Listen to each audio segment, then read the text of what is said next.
Hello guys, আসসালামু আলাইকুম। সবাই কেমন আছেন? অবশ্যই ভালো আছেন। আল্লাহর রহমতে আপনাদের দোয়ায় আমিও অনেক ভালো আছি। তো আজকে আমি হঠাৎ করে বাজারে আসছি, কারণ মেশিনটা আমার নষ্ট হয়ে গেছে হঠাৎ করে কাজ করতে করতে। আসলে ঈদের মধ্যে একটু কাজের চাপ ছিল, এই জন্যে মেশিনে আর সহ্য করতে পারে নাই, নষ্ট হয়ে গেছে। পরে তাড়াহুড়া করে বাজারে চলে আসলাম। আসার সময় আবার সিজারটাও ধার নষ্ট নষ্ট হয়ে গেছে, মানে কমে গেছে আর কি।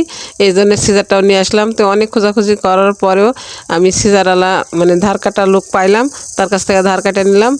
মেকানিক্সের কাছে এসে দেখি আমার মেশিনটা ঠিকই হয়নি, আরও টাইম লাগবে। এই ফাঁকে আমি একটু মার্কেটের ভিতরে ঢুকছি।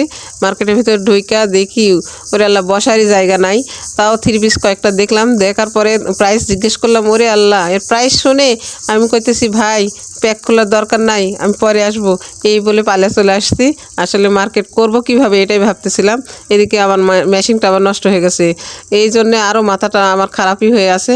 তো মেকানিক্সকে বললাম, ভাই আর কত দূর? তো আর একটু সময় লাগবে। তো মেকানিক্সের কাছেই বসে আছি। তো আজকের মতো এই পর্যন্ত, খুদা হাফেজ।